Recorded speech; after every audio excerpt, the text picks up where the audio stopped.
Red Tails is not a porn about, we're not talking about any, like, in American Indian chicks' asses or anything like that. Wow. Red Tails, the movie about the Tuskegee Airmen. You really just said that. Like, we get a lot of confused motherfuckers smoking weed out there. Well, we don't want nobody to be confused. I you know what I'm saying? Jesus Christ. Red Tails. One thing Elijah did tell me. Indian porn. Somebody need to kick you in the face. They got us out here using planes to mop floors, fellas. Get your head up, son. You're fighter pilots. Train, 11 o'clock. It's military. Let's give those newspapers something to write about.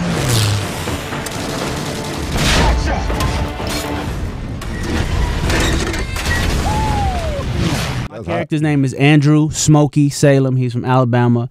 He's one of the Tuskegee Airmen. Listening to him talk, to anybody that hasn't seen the movie yet, listening to him talk, you would automatically assume that he's not very smart. He has a really super duper heavy Southern drawl about his voice. But the thing about Smokey, the thing about all of the Tuskegee Airmen is that these cats was college educated. These cats was the cream of the crop. The smartest of the smart, the strongest of the strong. They were the best at what they did. And, that just speaks to the validity of these men. Dr. Roscoe Brown, who's one of the original Tuskegee Airmen, dude is 89 and can remember things that he did when he was 16, 17 years old. I met him at the party. I couldn't believe it. I was like, he's wow. just an amazing human being, and that just, again, that speaks to the validity of who these cats was back then. These cats are saving the world at 17. What you doing when you were 17? I think I was whacking off to fucking I figured you was going to do something. I Love Lucy. Terrence and Cuba came up here, they bigged y'all up. That's respect, you think they would just like these are the new cats, they try and take our spot. I thought they were gonna like really give y'all a hard time, but they gave y'all like the best look. You know what, that was kind of the feeling throughout. It was, I don't got to tell you how, we have a tendency to fall into the whole crabs in the bucket syndrome. Where usually when there's a black movie, everybody picks sides and they have crews. And especially don't nobody want to help nobody else. And, I got to get mine. I don't know about these other things. I got to get, but it wasn't that for this film. Everybody really came together to make sure that the movie was as good as it could possibly be, to the point where even if you ain't like this cat and you saw him struggling in the scene, it's like, yo, listen, try this. Okay. Not that there was any beef on set or nothing like that, but just it was brotherhood, like for real, on this film, because it's an important movie. Explain the boot camp thing, man. You have to go through Lord that. Have mercy. I heard it. Lord have mercy. Everybody. Boot camp.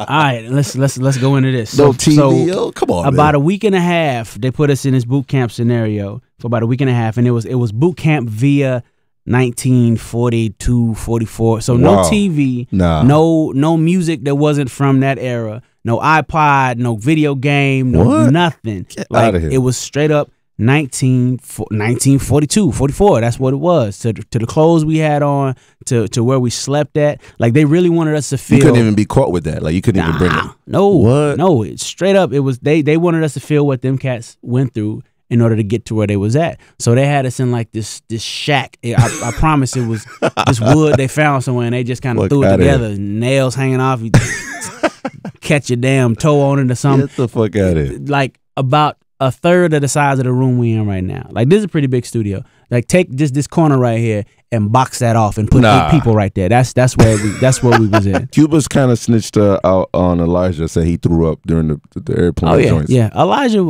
was throwing up like crazy. Easily right? the He came in mad earlier. He was trying to act like he was the man. He was easily the weakest of us. Yeah. Whole boot camp scenario. Everybody's jogging. You look back. Where's Elijah?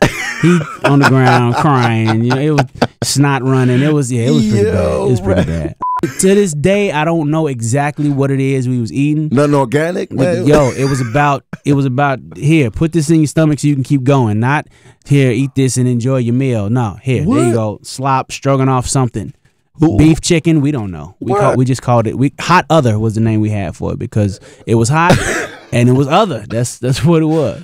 What I don't want people to think about this movie is that it's one of them, it's boring, historic, they trying to teach us something. It's one of them films where it's exciting, it's just a good ass movie. On top of the fact that you learn something about your damn history, you know what I mean? But that almost takes a backseat to the fact that you actually enjoy this damn movie. You know what I mean? It's a typical popcorn movie. You get your popcorn and you sit and you actually sit and watch this movie and enjoy the whole thing. Like that's the thing that I need people to understand about this movie, and it's not just for black people either. Yeah. You know, it's a lot of people like to say black history. Yes, it's a part of black history, but more importantly, it's a part of American history. This movie is for everybody. We need black kids, white kids, Indian and Asian, and we need everybody to go see this movie. We actually went to the White House and screened the movie for Barack and family in the White House. How was that, yo? Damn, in man. the White House, Ooh, you know, Barack came baby. in. For one, let me explain something to y'all about Barack. Barack is swagged out, like he's you know, presidential and royal and all Gangsta that. But right Barack there. walked in the room like, "Hey, what's going on, everybody?" Just with his shoulders, just swag from know the you were shoulders amped, down, yo. like, "Hey, what's up?" Damn. And then Michelle is you know, she gave me a real hug. You know, she didn't give me that. Let me you know, tap on the back. She embraced me and hugged me like I was her cousin or something. Wow, man. That's it felt amazing to know that people like that can get to that level. People like me can get to that level. We've made it all the way from Tuskegee here to Ramatelli. I started on this around 20 years ago, and I just stuck with it.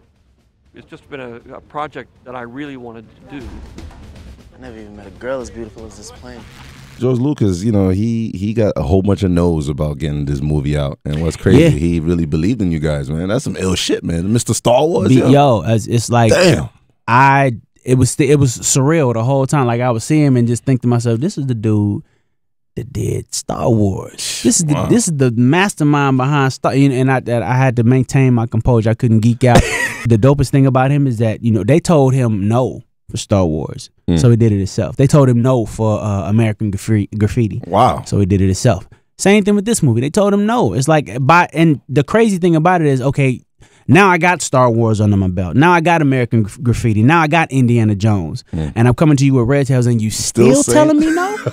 Damn, for real? That's crazy, man. All right, well, I mean, clearly y'all ain't learned, so I got to teach you. And he did it himself again. $93 million deep. Wow. I'm going to say that again for the folks that ain't listening fast enough. Damn. $93 million of his own money. Elijah did tell me you got cornered by Terrence with the guitar, man. I heard he got you. You know, you tried to escape, but what happened? You know, he walked us into the trailer, and it wasn't just me. You know, he walked us into the trailer just on some, you know, just hanging out or whatever. And you know, I noticed that, you know, he walked in behind us and he locked the door. So I ain't think nothing of it. I'm like, okay, you know, all right, whatever. You know, the dude like his privacy, whatever. All right. So then he goes, I want to play you something. And that's my best Terrence Howard expression. I want to play you something. So he pulls out the guitar and he get the strumming away. Now it was the music was interesting. Terrence Howard is an exclusive artist because he is on a wavelength that not very many people are on. Coolest guy in the world, but he's eclectic is the polite word for it. And it was a long time. Yeah. He played us a good 3-4 albums worth of material. Yeah. Back to back, ting ting ting ting ting, and then the baby's being born. Ting ting ting ting. It was entertaining. I will say it was entertaining as hell. Oh my God. Yeah, and a little scary. You're successful in music. Like, how's the movie shit, man? That's just easy now for you? Is it getting normal? No. It's learning how to walk and talk all over. There's a lot of pressure, a lot of crazy, and especially like it's the 1940s. Like it's the 1940s. You have to switch your language up. Yeah. Me especially. Was there a lot of cutting because you couldn't even say yo, you know what I mean? Nah, I mean, you couldn't even a little bit, but they, you know what? Like I said, they had us in the boot camp for a week and a half. It was 1942 when we was on set. You know, they was like, yo, don't bring your cell phone, don't bring your iPod. It's 1942 over here. That shit don't exist yet.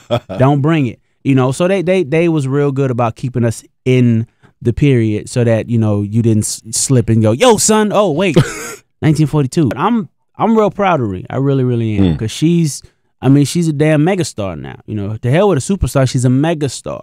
You know, and I was there, you know, in the beginning where they was trying to figure out how to get the dancing thing right with her. You know, I was there then. So to see where she's at now, it's like, you know, just the progress, and to know that I was, you know, in even in a small way, I was a part of that. It feels great, man. I'm proud of it. Speaking of dancing, who does the best Michael Jackson? You or Chris Brown? Did you ever discuss this? Come on, Chris, man. Hands down. Serious? Chris. Like, yeah. As far as the dancing is concerned, discussed this. Chris got that. Now I might, you know, if we was impersonating Mike, you might get that to me. But as far as the dancing is concerned, that's Chris all day long. One thing I do know, you wrote for Beyonce, and you know, and there's a lot of rumors out there you got the baby pick, and you're gonna like show me it today, and I'm gonna put it on my Twitter. So I got you. I heard you damn lies. I know you got the blue. I know you got the Blue interview. Ivy joint. Come on, Neo, brother, man. I don't know what you look at the cameraman trying to get close to the iPhone. I know you.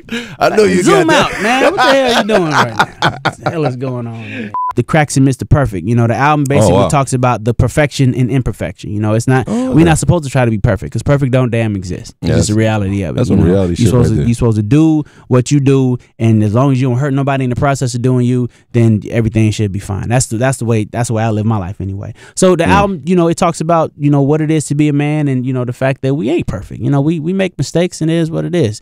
It's not about how you react when things are good. It's the way you react when things are bad. Those are the things that define your character. Do you live, or you want people to see that? Do you want to shout that out? That you well, I'm happy to say that my character does live. Okay. I'll go ahead and get out of the way. You know, so should there be a sequel to this movie, you will see me in it. George, holla at your boy. Is it cool for me to be a bitch to cry? I cried with Joe's part, man. With You David, know what? with David's role, it man. ain't, because sure, it's I mean, come on, well, you're an R&B guy, man. Well, I mean, you ain't you supposed fuck to with our really feelings and shit, but run around telling people. But you know, if you in a dark theater I was and you crying just like a bitch, happen man. to shed a tear and you wait till before the lights come up, you know, you get rid of that. It's all yeah, good. man, I was with Roxy. I teared all over her.